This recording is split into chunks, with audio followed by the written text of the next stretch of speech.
धार्मिक मान्यता के अनुसार मार्गशीर्ष मास की पूर्णिमा को भगवान दत्तात्रेय का जन्म हुआ था।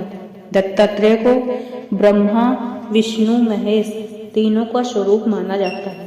दत्तात्रेय में ईश्वर एवं गुरु दोनों रूप समाहित है, जिस कारण इन्हें श्री गुरुदेव दत्त भी कहा जाता है। श्रीमद् भागवत ग्रंथ के अनुसार दत्तात्रेय जी ने 24 गुरुओं से शिक्षा प्राप्त की थी। कहते हैं कि भगवान दत्त के नाम पर दत्त संप्रदाय का उदय हुआ था। दत्तात्रेय के संबंध में कहा जाता है कि इनके 3 सर हैं और 6 भुजाएं हैं। इनके भीतर ब्रह्मा, विष्णु तथा महेश तीनों का ही संयुक्त रूप से अंश मौजूद है। दत्तात्रेय जयंती के दिन इनका अवतरण हुआ था, इसलिए इस दिन दत्तात्रेय जी के बाल रूप की पूजा की जाती है। एक बार तीनों देवियों पार्वती, लक्ष्मी तथा सरस्वती को अपने पतिव्रत धर्म पर बहुत घमंड होने लगा। देव ऋषि नारद को जब उनके घमंड के बारे में पता चला तो वह उनका घमंड चूर करने के लिए बारी बारी से तीनों देवियों के पास पहुँचे। सबसे पहले नारद जी पार्वती के पास पहुँचे और अत्रि ऋषि की पत्नी देवी अनसुईया के पतिव्रत धर्म का गुणगान करने लगे। देवी ईर्ष्या से भर उठी और नारद जी के जाने के पश्चात भगवान शंकर से अनसुईया का सतीत्व भंग करने की जिद करने लगी। इसके बाद नारद देवी लक्ष्मी के पास गए और उनके समक्ष भी देवी अनसुईया के सतीत्व की बात आरंभ करके उनकी प्रशंसा करने लगे। देवी लक्ष्मी को भी अनसुईया की प्रशंसा सुनना बिल्कुल भी अच्छा नहीं लगा। नारद जी के जाने के बाद वह भी भगवान विष्णु से अनसुईया देवी का सतीत्व भंग करने की जिद करने लगे। विष्णु लोक से नारद सीधे ब्रह्मलोक जा पहुँचे और देवी सरस्वती जी के सामने देवी अनसुईया की प्रशंसा करने लगे। देवी सरस्वती जी को उनकी प्रशंसा सुनना कतई भी रास नहीं आया। नारद जी के चले जाने के बाद वह देवी अनसुईया के पतिव्रत धर्म को भंग करने की बात ब्रह्मा जी से करने लगी।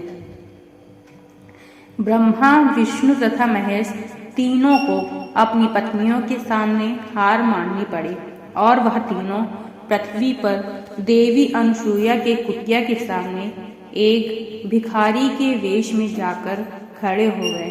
तीनों का एक ही मकसद होने से अनसुईया के द्वार पर एक साथ ही समागम हुआ। जब देवी अनसुईया उन्हें भिक्षा देने लगी तब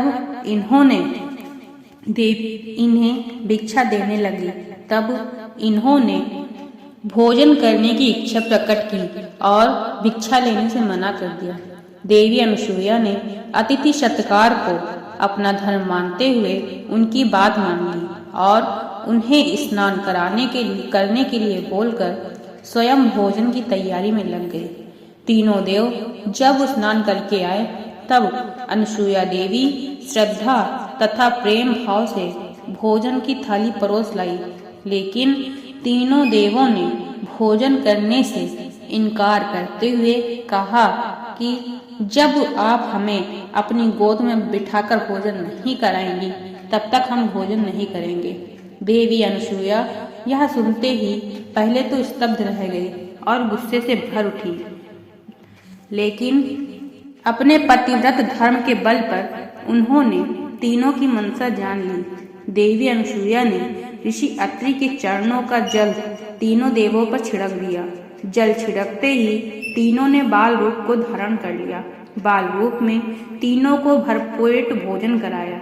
देवी अनसुईया उन्हें पालने में लिटाकर अपने प्रेम तथा वात्सल्य से उन्हें पालने लगी।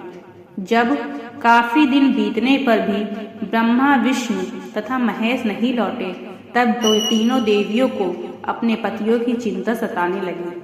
एक दिन उन तीनों को नारद जी से पता चला कि वह तीनों देव माता अनसुईया के घर की ओर गए थे। यह सुनते ही तीनों देवियां अत्रि ऋषि के आश्रम में पहुंची और माता अनसुईया से अपने पति के विषय में पूछने लगी। अनसुईया माता ने पालनी की ओर इशारा करते हुए कहा कि यह रहे तुम्हारे पति। अपने अपने पतियों को पहचान कर उन्हें अपने साथ ले जाओ।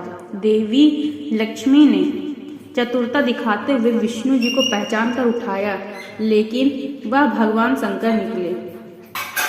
तीनों देवियों को अपनी भूल पर पछतावा होने लगा। तीनों ही माता अनसुईया से क्षमा मांगने लगी।